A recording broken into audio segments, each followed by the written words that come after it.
At ito ang nakakaloka. Close. As in super close pala talaga itong si Rob at si Herlene. Kung babasahin nyo ang mga di umanong inilathala ng jowa ni Rob, asawa or mother of his kid, makikita nyo talaga na kakaiba talaga ang closeness nila.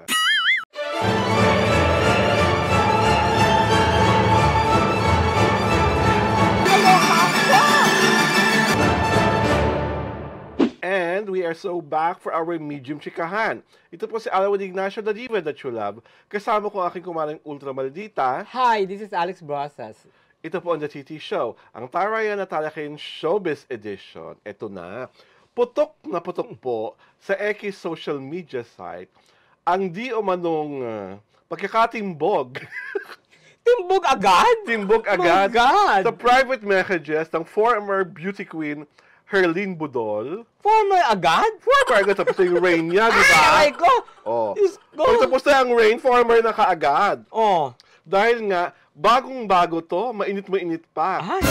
At tayo again, di umano, itong si Herlene Budol ay part ng isang bizarre love triangle. How bizarre. Bizarre na bizarre. Dahil ang tumimbog sa kanya, ang naklathala ng mga messages niya Di sa umano. social media, di umano, ay asawa. Asawa, Na isang ha? super hunky at pagkapogi-poging si Rob Gomez. Si Rob Gomez po ay anak ni Gary Estrada, who happens to be an ehersito. At ang kanyang nanay ay dati rin starlet na si Kate Gomez. So si Rob at si Herlene ay nagkasama sa show na Diring-Diri.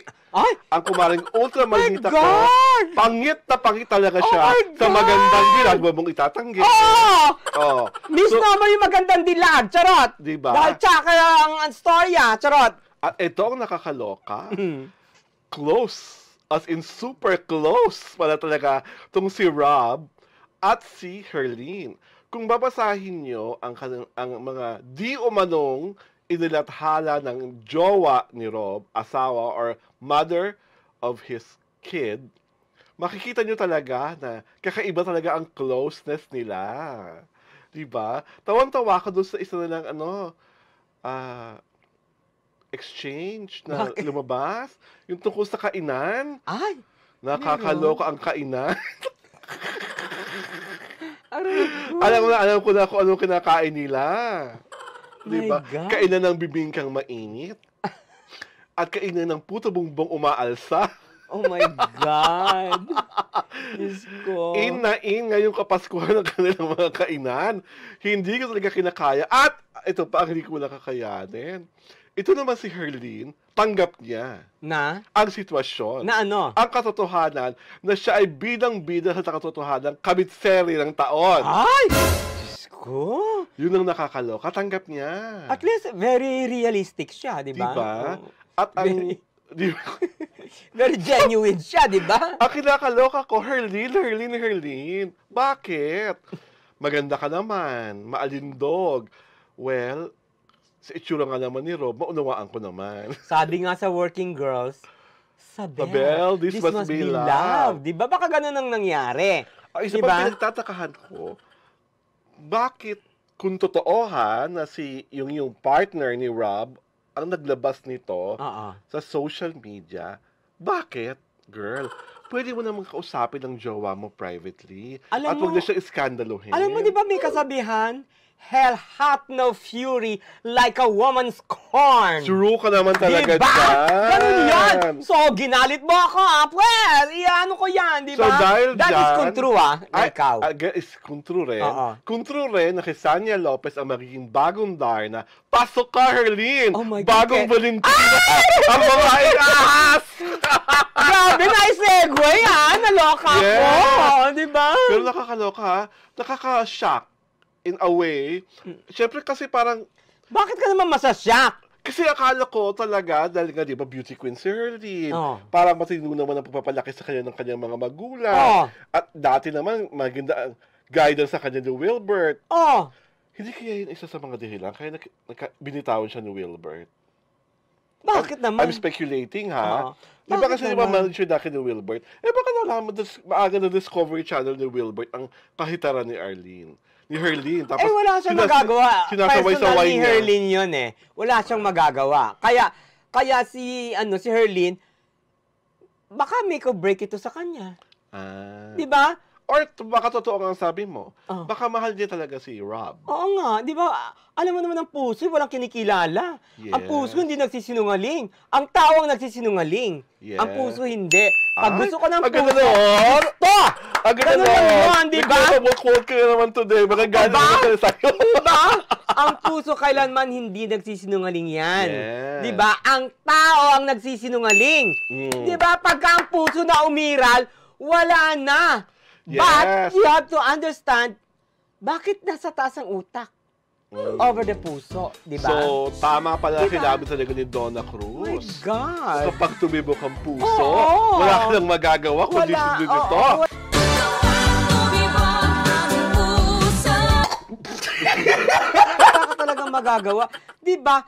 Kapag in love ka, lahat ng bagay na sa kinaiinlaban mo, tama. Oo. Wala siyang nagawang mali. Oo. Ganun yun eh. And in our Diba? show, we are not here to find fault Mm-mm. or to pass Oo, ganun judgment. yun, oo. Lalo na nga, adult na pareho si Rob Oo. at si Herlene. Diba? Alam na nila ang consequences of their action. When you are in love, your heart throbs. Di ba?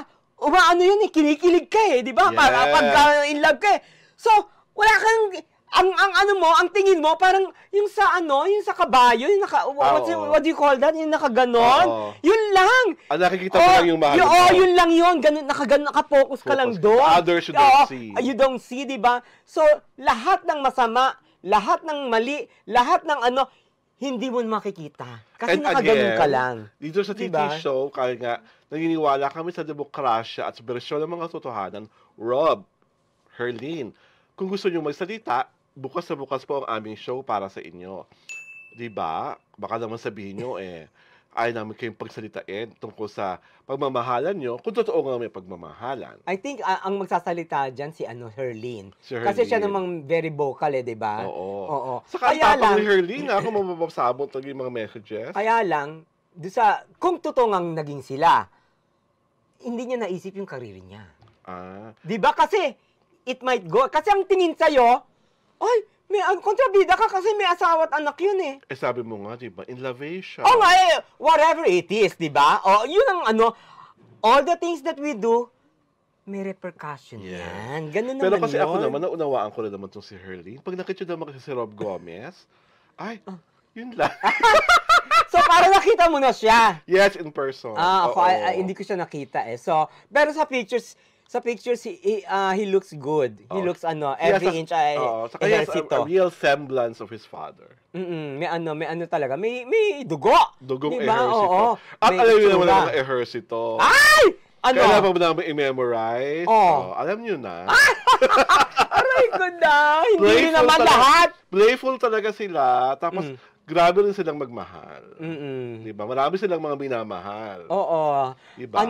Sila hindi sila stick to one sardines. Oo. Diba? Nag-spread. For them, love is their philanthropy. Ay! Ang taray! Ayaw magpatalbog! Hindi. For them, love is their, generosity. Yes. Diba? Kasi alam mo naman, diba? Yes. Alam mo naman sila talaga. Generous Generous in in all aspects. Oo. Pag minahalik ka ng isang ehersito. Oo. Parang pasok, Alwin. Charot! Aray ko! Wala pa akong minamahal ng ehersito, no? Hindi! Yung generosity yung sinasabi ko. Okay. Kaloka ka. Ang tagal ang ng pick-up mo, ha? Diyos ko, Diba? Hindi ako generous eh. Hindi ka generous? Ako, Marie Curie. Miss, nakataya ka pala sa Curie Street sa may palanan. Yes. Diyos ko, Curie talaga.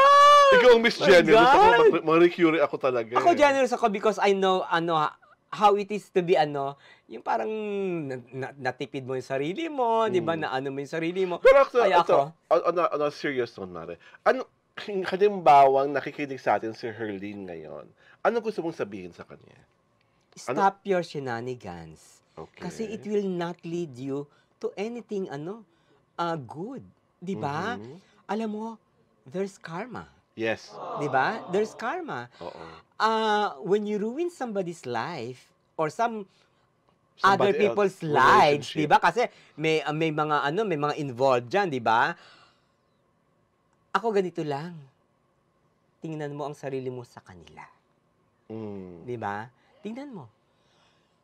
I always follow the golden rule. Pag sa akin ba ginawa ito, anong mafe-feel ko? You fit sa shoes nila. You fit. Try wearing their shoes. You try wearing their shoes and tingnan mo kung maganda ang fit sa'yo. Yes. Di ba? Ang ganda na naman ng payo ni Kumaring Utro Maldita. Parang dapat gawin na natin itong Helen Bella's shoes. At dahil dyan, ito si Alwin Ignacio, The Diva That You Love. Kasama ko aking Kumaring Utro Maldita. Hi, this is Alex Brosas. Ito po ang The TT Show, ang taray na talakin Showbiz Edition.